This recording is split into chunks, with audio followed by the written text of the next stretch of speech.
Hey, what's up, lightboltjoe here. Today we are going to discuss book 19 in R.L. Stine Goosebumps original series, Deep Trouble. This came out May 94. So I don't remember this story. I don't remember the book. I don't remember if there was a TV episode of it back in the 90s. No memory of all. I always remember the cover though, because there's a Deep Trouble 2. I don't know if that's the same characters. I'm assuming Deep is their last name, and then it's also a play on the fact that the deep blue sea, right? So there's a hammerhead shark attacking our dear friend Billy.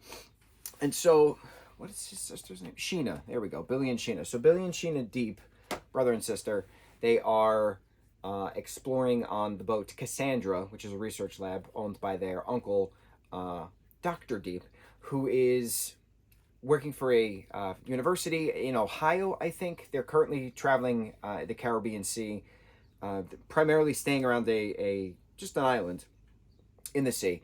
And Dr. Deep has this research assistant, Alexander, who's also from the university. So it's the four of them on this boat. They're all swimming. They're all examining fish, stuff like that. The kids are on their summer break, so they're spending time with their uncle, as they normally do. The plot point of the book is that they're around this cove, they're around this reef, they're around this lagoon.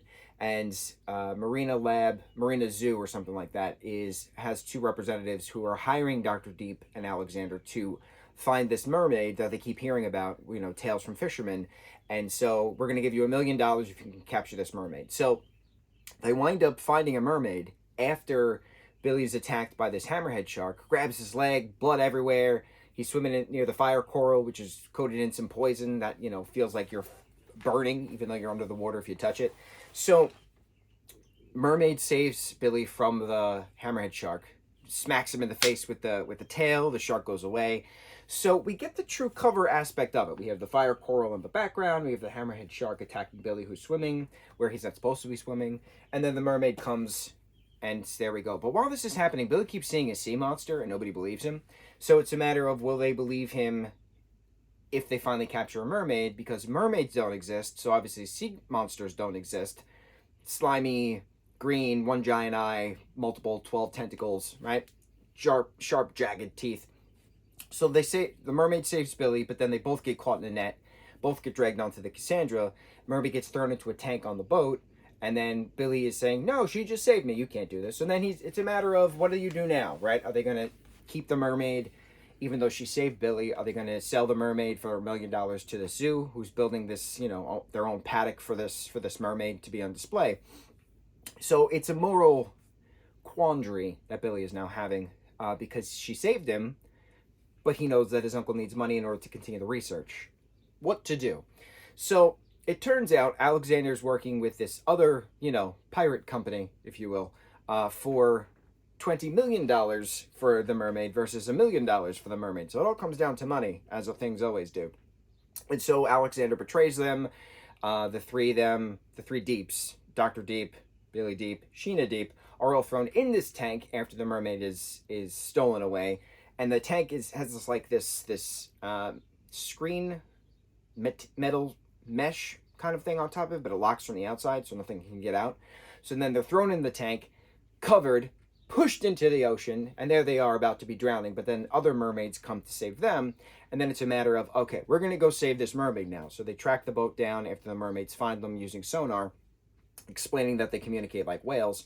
And so they don't talk human talk, they talk whale talk, ease and, dolphin stuff, clicks and things like that, right? So they find this boat. There's a fire, there's more punching, there's more fighting. The mermaid is then tied loose because she was being dragged from the back of the boat because they didn't have a tank. The pirates didn't have a tank to put this mermaid in. So then the pirates are taken care of. Mermaid and company go on their merry way. Dr. Deep, rips up the $1 million check after the zoo people come and saying, no, mermaids don't exist. These stories are false. It's just fisherman tales, stuff like that. So Billy and Sheena are very happy about that.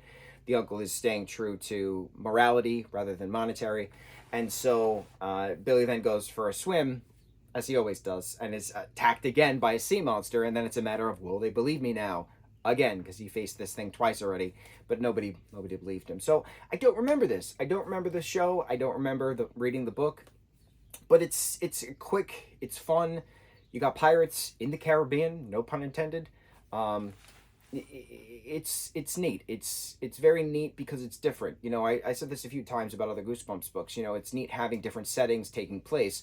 We haven't had a sea monster kind of thing before, and it's really not focusing on the sea monster. This story is primarily about mermaids, and it's not about the siren kind of mythology of mermaids that they'll sing you to your death. It's just mermaids. They're just creatures. They kind of look like us, but they got giant flippery, green scaled tails. And what do? Do you sell them, or do you keep them be? So it's the horrors of monetary establishment for capitalism. That's the good turning point of that. So, book 19, R.L. Stine's Goosebumps, Deep Trouble. On to the next review. Mucho mahalo.